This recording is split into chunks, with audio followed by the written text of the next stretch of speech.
नमस्कार, खबर एक मिनट देख रहे हैं आप। आपके साथ मैं हूं शिप्रा झा। इस बुलेटिन में हम आपको दिखाते हैं हर खबर की पूरी विश्लेषण सिर्फ और सिर्फ एक मिनट में। तो चलिए शुरू करते हैं खबरों का सिलसिला। जमशेदपुर शहर के मानगो नगर निगम के इलाके में बांस के पोल पर मौत दौड़ रही है। तुरिया बेड़ा, गाजाडी, बालीगुमा और बगान एरिया का ये हाल है। इन इलाकों में बांस के सहारे बिजली की आपूर्ति हो रही है। ऐसे में कभी भी बड़े हादसे की आशंका जताई जा रही है। यहाँ के लोग पिछले 2 साल से परेशान हैं। उन्होंने बिजली का कनेक्शन लिया, मीटर भी विभाग ने लगा दिया, लेकिन कनेक्शन नहीं कर सका, जिसके बाद लोगों ने बांस को पोल बनाकर बिजली का कनेक्शन लिया है। बांस के खंबे में बिजली का तार दौड़ाकर लोगों को कनेक्शन दिया गया है। माने यह कहा जाए कि मौत दौड़ा के दिया गया तो गलत नहीं होगा। इलाके में अभी तक सीमेंट के पोल नहीं लग सके हैं। प्रशासन और बिजली विभाग की लापरवाही से नाराज लोगों ने 24 अक्टूबर से 31 अक्टूबर तक सीमेंट का पोल लगाने की मांग पर भिक्षाटन का फैसला लिया है। इसके लिए जमा राशि को बिजली विभाग को सौंपा जाएगा ताकि सीमेंट का पोल लगाया जा सके।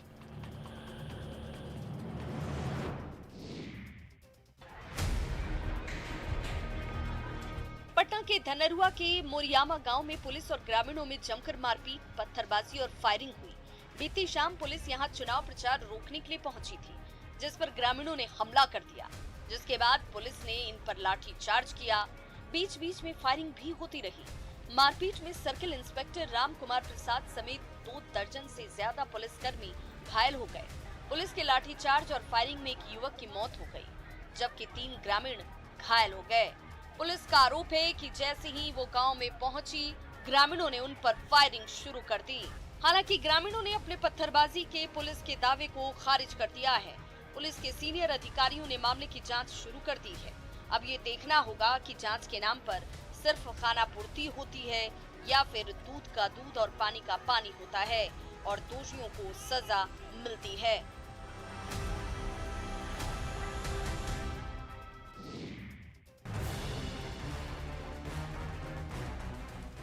धनरुआ की मोरियामा गांव में बवाल और पत्थरबाजी की घटना के बाद पुलिस के लाठीचार्ज और फायरिंग से गांव में एक तरफ दहशत है तो दूसरी तरफ लोगों में गुस्सा है।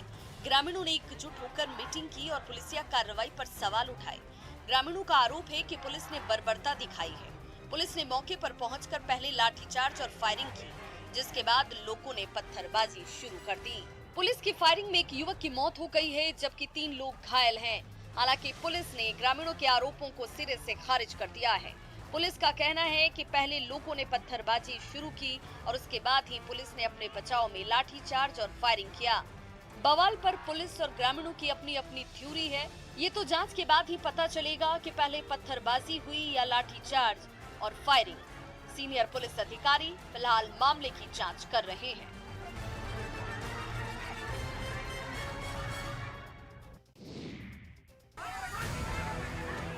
धनरुआ के मोरियामा गांव में बवाल के बाद पूरे इलाके में स्थिति तनावपूर्ण बनी हुई है। पुलिस पब्लिक के बीच झड़प की घटना के बाद ग्रामीण एसपी आधी रात को बड़ी संख्या में पुलिस बल के साथ मोरियामा गांव पहुंचे और गांव में सर्च ऑपरेशन किया। पुलिस ने पूरे गांव की घेराबंदी कर दी। पूरे गांव को छावनी में तब्दील कर दिया गया। पूरे धनरुआ थाना क्षेत्र में पुलिस की गतिविधियां बढ़ गई हैं। आधी रात को ही पटना से बड़ी संख्या में पुलिस के जवानों को धनरुआ बुलाया गया और इन जवानों की गांव में तैनाती कर दी गई। घटना से लोगों में जिस तरह से नाराजगी है, उससे पुलिस अनजान नहीं है। एक तरफ लोगों के आरोप हैं तो दूसरी तरफ पुलिस का पक्ष। ग्रामीण एसपी बता रही हैं कि ग्रामीणों और पुलिस के बीच कुछ मिसअंडरस्टैंडिंग हुई और इसी वजह से ये पूरा मामला सामने आया। हालांकि ग्रामीण एसपी ने पूरे मामले की जांच की बात कही है। जांच से ही पता चल पाएगा कि घटना कैसे और क्यों हुई।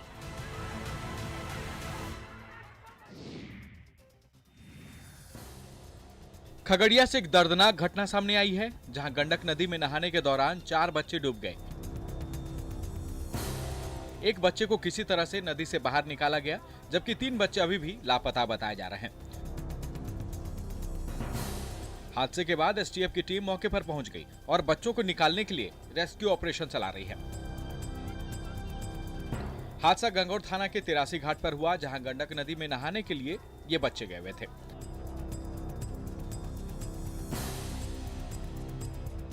घटना के बाद स्थानीय लोगों ने बच्चों की खोजबीन शुरू की, लेकिन उन्हें सफलता नहीं मिली।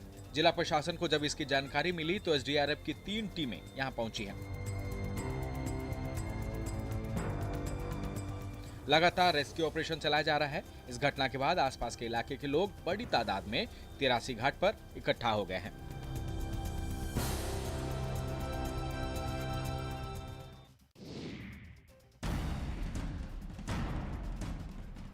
समस्तीपुर में रफ्तार का कहर देखने को मिला है। नगर थाने के बहादुरपुर में एक तेज रफ्तार कार सड़क पर मौत बनकर दौड़ी और 5 लोगों को रौंदते हुए आगे बढ़ गई। इस हादसे में एक छात्रा की मौत हो गई, वहीं 4 लोग जख्मी हैं। इस दर्दनाक हादसे की तस्वीर सीसीटीवी में कैद है। आप तस्वीरों में देख सकते हैं कि कैसे तेज रफ्तार कार सीधे लोगों पर चढ़ गई। जितवारपुर चांदनी चौक की रहने वाली छात्रा हादसे में जख्मी हुई थी और इलाज के लिए ले जाने के दौरान इसकी मौत हो गई। वहीं 4 घायलों को अस्पताल में भर्ती कराया गया, जिसका इलाज चल रहा है। लोगों को टक्कर मारने के बाद अनियंत्रित कार ने एक बाइक को टक्कर मारी। पुलिस ने कार चालक को हिरासत में ले लिया है, आगे की कार्रवाई में जुटी है। लेकिन इस घटना के बाद लोग सख्ते में हैं।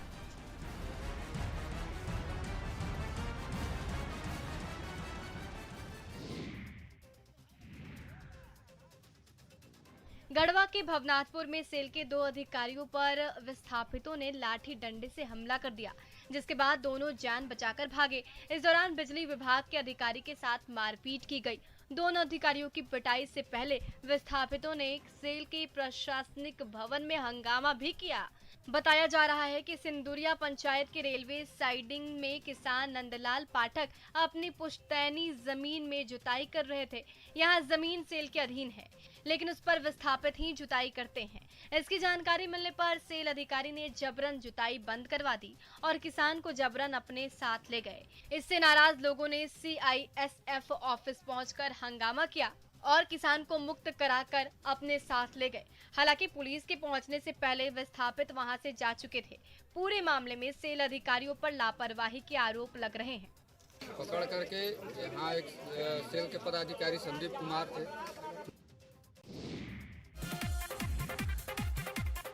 समस्तीपुर में जिला परिषद प्रत्याशी का वीडियो वायरल हो रहा है। वायरल वीडियो हसनपुर प्रखंड का बताया जा रहा है। वीडियो में क्षेत्र संख्या 49 के प्रत्याशी रणवीर कुमार यादव डांसरों के साथ ठुमके लगा रहे हैं। तस्वीरों में देख सकते हैं कि कैसे रणवीर कुमार यादव डांसर के साथ अश्लील डांस करते नजर आ रहे हैं। रणवीर यादव छात्र आरजेडी के प्रदेश महासचिव भी हैं। उन्होंने अपने सोशल साइट पर अपना परिचय यही दिया है, लेकिन वायरल वीडियो में आप इनका परिचय खुद समझ सकते हैं।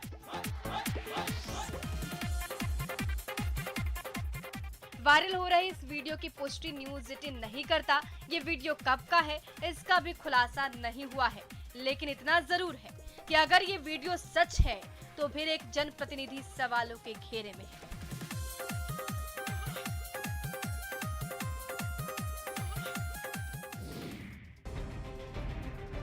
मधुबनी के सलेमपुर गांव में जमीन से निकल रहा रहस्यमयी धुआं बंद हो गया है। देर रात से ये धुआं निकलना बंद हुआ, जिसके बाद ग्रामीणों ने चैन की सांस ली। 2 दिनों से पंडौल के सलेमपुर गांव के लोग रहस्यमयी धुआं के निकलने से दहशत में थे। ग्रामीणों के मुताबिक देर रात के बाद से जमीन के नीचे से धुआं नहीं निकला है।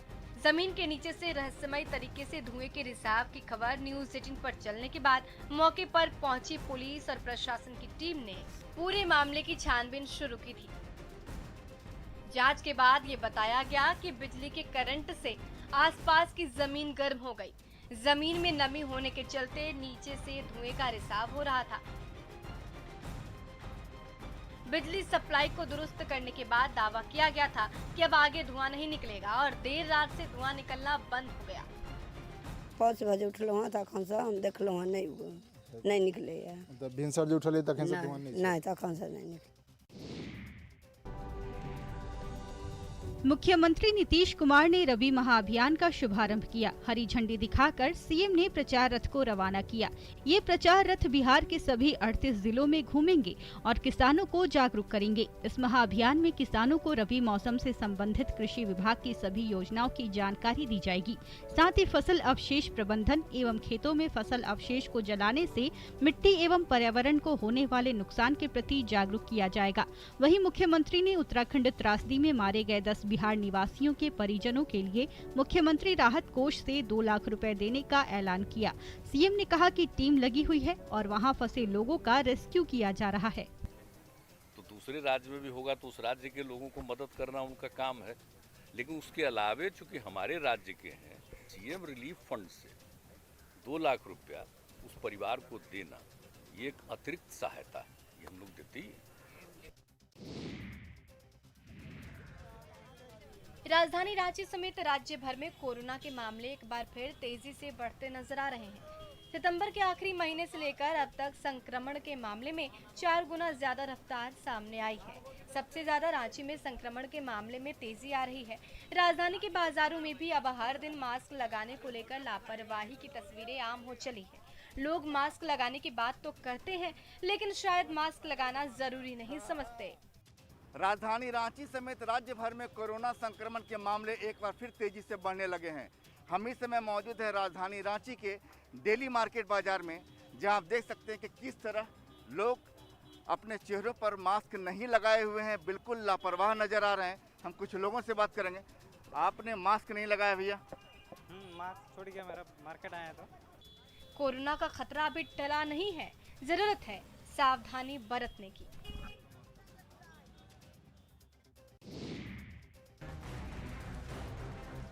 साहिबगंज में निजी नर्सिंग होम की बड़ी लापरवाही सामने आई है। बरहवा के झारखंड सेवा सदन नर्सिंग होम में कई लोगों की आंखों का ऑपरेशन हुआ था, लेकिन आरोप ये है कि ऑपरेशन के बाद 10 से ज्यादा मरीजों की आंखों की रोशनी चली है। अच्छा, कब हुआ था ऑपरेशन? 5 तारीख। अभी क्या प्रॉब्लम है? दिखाई नहीं दे रहा। पहले दिखाई दे रहा था। हाँ। आयुष्मान भारत योजना के नाम पर झारखंड के निजी अस्पतालों में लूट के आरोप लगते रहे हैं। ऐसे में इस घटना पर सवाल उठ रहे हैं। सवाल ये कि क्या आयुष्मान योजना में लूट के चक्कर में निजी नर्सिंग होम ने लोगों के आंखों की रोशनी छीन ली? जिस डॉक्टर ने ऑपरेशन किया उसकी योग्यता पर भी सवाल उठ रहे हैं। क्या ऐसे डॉक्टर पर कार्रवाई होगी?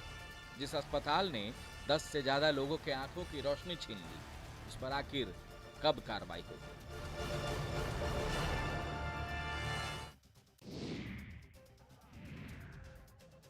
सिवान में एक छोटे कद के शख्स ने पंचायत चुनाव में जीत का परचम लहराया है।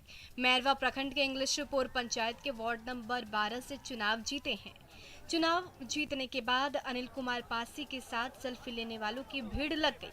अनिल के मुताबिक जनता ने ही उन्हें चुनावी मैदान में उतारा। उन्होंने कहा कि वो जनता की उम्मीदों को पूरा करने की भरपूर कोशिश करेंगे। गांव में बस घूमते थे, फिरते थे, समाजी लोग में रहते थे और समाज के लोग हमको बोल दिया कि वार्ड में लड़ो। पढ़ाई लिखाई भी करते कुछ हुआ? नहीं सर, अभी तो पढ़ाई लिखाई तक नहीं किए हैं। फिर भी दिमाग है, दिमाग से कमज़ोर नहीं है ना। हमको लड़ा दिया, हम लड़ गए, लेकिन सर हम जीत गए हैं। बढ़िया से हम अपना गांव का विकास करेंगे। अनिल चुनाव जीतने से पहले लोगों के हर सुख दुख में शामिल होते थे। उनके इसी व्यवहार से खुश होकर लोगों ने अनिल को जीत का सेहरा पहुंचाया है। और फिलहाल इस बुलेटिन में अभी के लिए बस इतना ही, लेकिन न्यूज़ 18 बिहार झारखंड पर खबरों का सिलसिला लगातार जारी है।